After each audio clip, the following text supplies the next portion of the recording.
Vous allumez votre ordinateur, un message apparaît. Tous vos fichiers ont été cryptés. On vous demande de payer 500 € en Bitcoin dans 72 heures ou sinon vous perdez tout. Alors, est-ce que vous devez payer ou pas pour récupérer vos photos de famille que vous n'aviez pas mis sur le cloud en sécurité? C'est littéralement la question à 1 million d'euros. Laissez-moi maintenant vous présenter quelques chiffres. 40% des victimes payent la rançon, mais 65% d'entre elles ne récupèrent jamais leurs données, même après avoir payé. Dans cette vidéo, on va parler de ce dilemme avec les chiffres, les cas réels et ce que vous devez vraiment faire. C'est parti!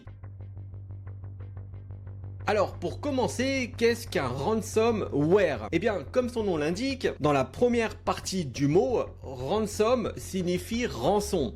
En fait, c'est un malware qui prend vos fichiers en otage. Voici maintenant les différentes étapes de sa contamination. L'étape 1, c'est l'infection. Ici, vous cliquez sur un lien, vous téléchargez un fichier et le ransomware s'installe tranquillou. L'étape 2, c'est le cryptage. Le malware crypte tous vos fichiers, mais vraiment tout, que ce soit vos documents, vos photos, vos vidéos et même vos bases de données. Pour ça, il utilise carrément un algorithme militaire comme le fameux AES 256. Donc en gros, ce qu'il faut retenir, c'est qu'il est impossible à décrypter sans la clé. L'étape 3, c'est la rançon. Un message apparaît sur votre ordinateur et vous demande de payer X € en Bitcoin dans un certain nombre d'heures. Et pour couronner le tout, eh bien vous avez même un petit compte à rebours. L'étape 4 justement, on y est, c'est la pression. C'est-à-dire qu'en plus du compte à rebours, un message vous dit que le montant double après 72 heures. Et qu'après 7 jours, eh bien vos fichiers seront définitivement supprimés. En fait, c'est comme si quelqu'un rentrait chez vous pendant votre sommeil, que cette personne met tous vos objets de valeur dans un coffre avec un cadenas inviolable. Puis il vous laisse un petit mot qui dit « Payez-moi ou je jette la clé ». Ce qu'il faut savoir, c'est qu'une attaque de ransomware a eu lieu toutes les 11 secondes en 2024 et que le coût moyen d'une attaque, c'est plus de 4,5 millions de dollars. En prenant en compte le temps d'arrêt. Et le plus fou dans tout ça, c'est que la rançon moyenne demandée, c'est de 220 000 $ pour les entreprises. Voyons maintenant quels sont les types de victimes qui payent pour ce type d'arnaque. Je dirais qu'en première position, ce sont les hôpitaux, car les hôpitaux n'ont pas vraiment le choix, car il y a de nombreuses vies qui sont en jeu. En gros, pas de dossier patient égale pas de soins. Un exemple flagrant, c'est l'hôpital de Corbeil-Essonnes en 2022. Ils ont subi une attaque ransomware et ils ont été paralysés totalement. Alors, est-ce qu'ils ont payé? Bah oui.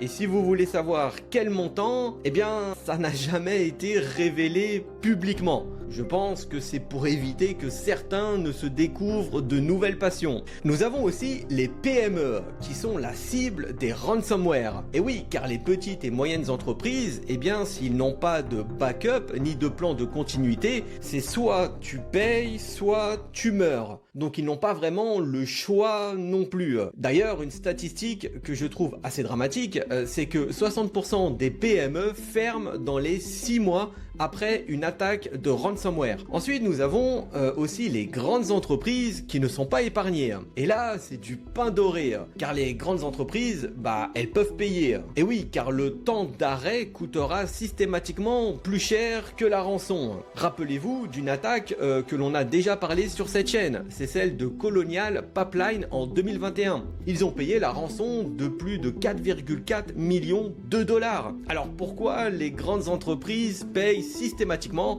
si leur système est dans les choux? Eh bien, c'est tout simplement un calcul économique. Si on prend par exemple une rançon de 500 000 $ où le temps d'arrêt, si on ne paye pas, eh bien, est estimé à 3 semaines et que la perte économique serait de 10 millions d'euros. Dans ce cas, la question est vite répondue. Le choix rationnel, eh bien, c'est de payer, même si c'est dégueulasse. En fait, c'est comme si un terroriste prenait votre belle-mère en otage et il vous demande 100 000 €. Et comme par hasard, vous avez 10 millions d'euros sur votre compte.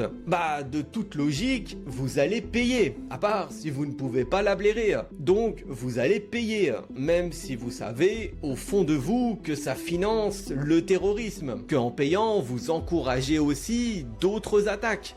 Alors que vous n'êtes même pas sûr de récupérer votre belle maman. Vous payez quand même parce que vous n'avez pas le choix. Et surtout aussi que vous ne voulez pas de problème dans votre couple. Je pense que c'est surtout pour ça aussi.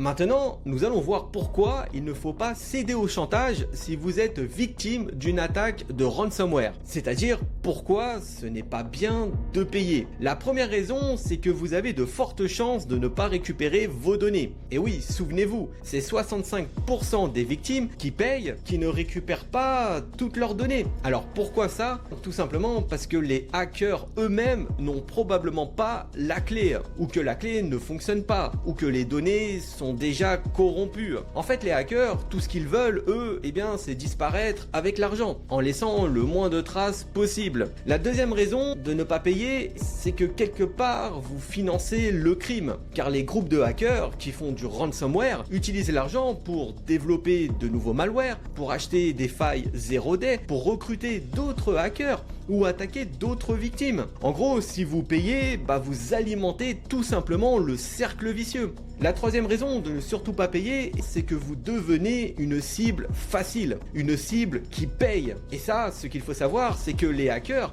tiennent un petit journal intime. Et dans ce journal, ils inscrivent toutes les personnes, toutes les entreprises qui ont payé une fois. C'est littéralement du pain béni pour eux. Car ce qu'il faut comprendre, c'est que si vous payez une fois, alors ils ne vous lâcheront pas d'une semelle. Vous serez de nouveau attaqué. Parce qu'ils savent que vous payez. La raison numéro 4 de ne surtout pas payer, eh bien, c'est la plus dangereuse. C'est que c'est parfois illégal. Et oui, il faut bien prendre conscience que certains groupes de ransomware sont sur des listes noires gouvernementales, comme par exemple le groupe Lazarus de Corée du Nord, ou bien encore Evil Corp de Russie. Si vous payez ces groupes, eh bien ça revient à financer le terrorisme. Et bien évidemment, c'est illégal et vous risquez des poursuites. Oui, vous avez bien entendu, vous vous faites attaquer et vous risquez des poursuites.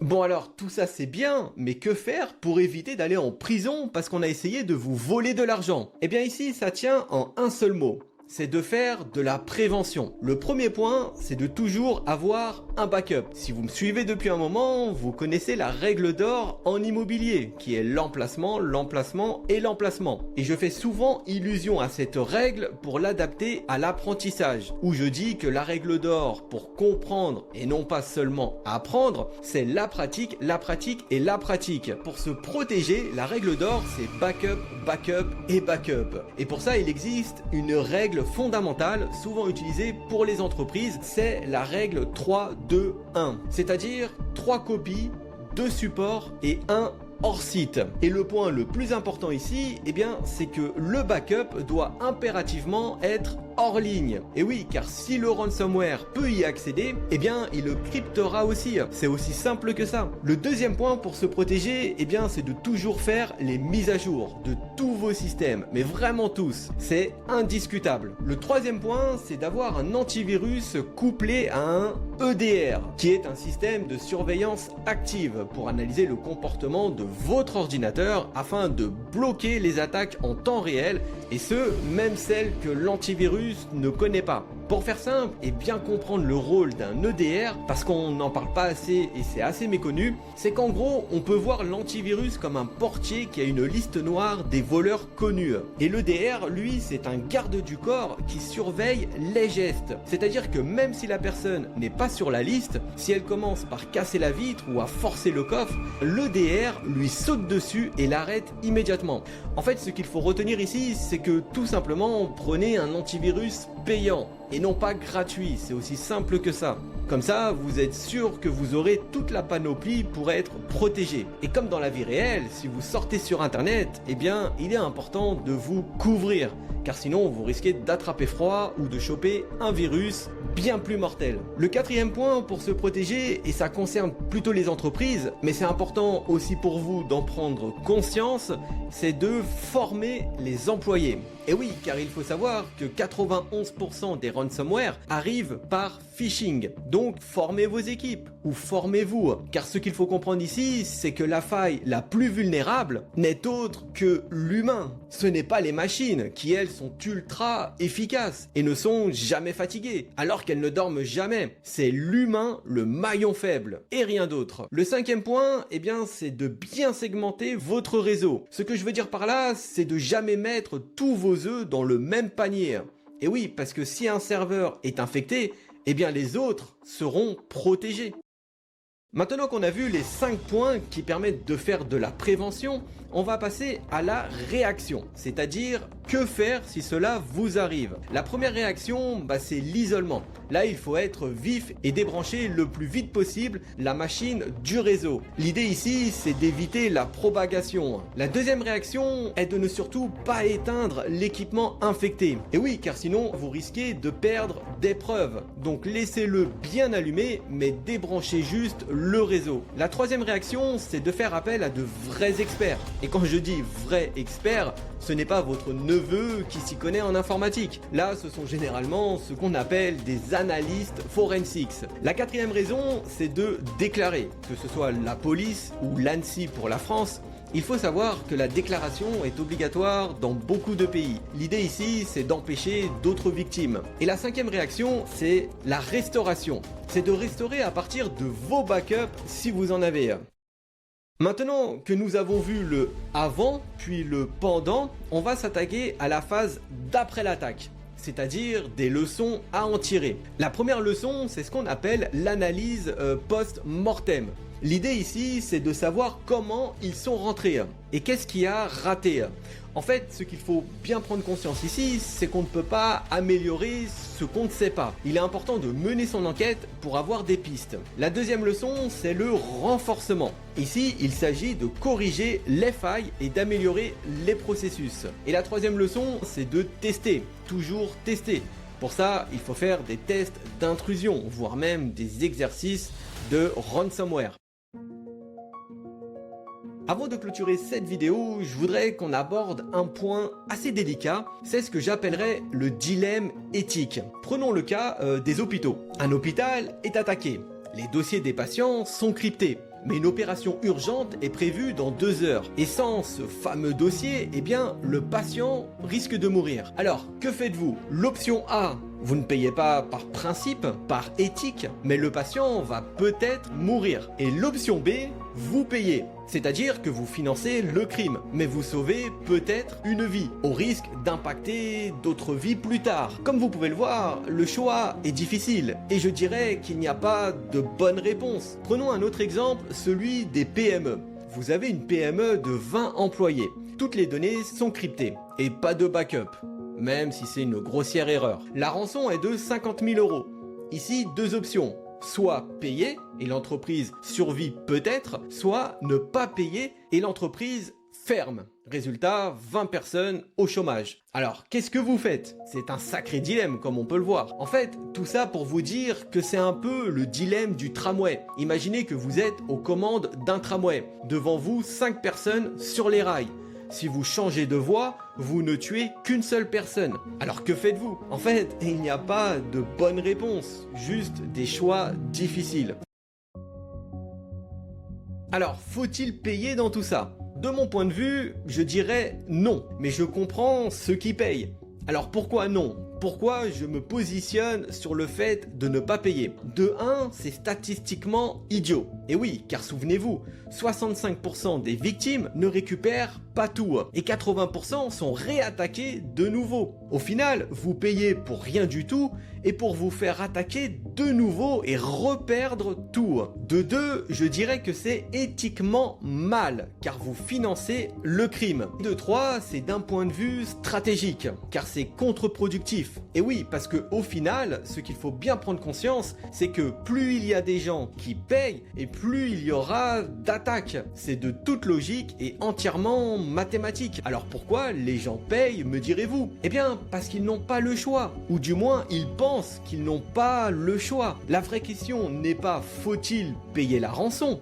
Mais la vraie question est comment s'assurer de ne jamais être dans cette situation? Et la réponse à ça, elle est simple. Il suffit de vous protéger, de vous préparer, de le faire avant que ça arrive et non pas après. Et justement, on a beaucoup parlé du problème, mais parlons de la solution. Je vous ai dit tout à l'heure que l'humain était souvent le maillon faible. Mais sachez une chose, l'humain bien formé est aussi la seule barrière infranchissable. Si vous voulez passer de l'autre côté de l'écran pour ne plus subir la technologie mais la maîtriser, devenir celui qui construit les réseaux, celui qui dépanne les systèmes ou celui qui protège les entreprises contre toutes ces attaques, alors je vous invite à rejoindre le Pass IT académique de chez Formip. C'est notre programme le plus complet pour vous former de A à Z au métier de l'informatique. Que vous partiez de zéro pour devenir technicien support ou que vous visiez des postes d'administrateur réseau ou d'ingénieur en cybersécurité, eh bien tout se passe sur formip.com. Je vous ai mis le lien juste en dessous dans la description et dans le tout premier commentaire épinglé. J'espère que vous avez apprécié la vidéo. Ne partez pas sans mettre un petit like pour soutenir la chaîne et dites-moi en commentaire quelle serait votre réaction face à une demande de rançon. Et pour finir, souvenez-vous que le savoir, c'est la seule richesse qu'aucun hacker ne pourra jamais vous crypter.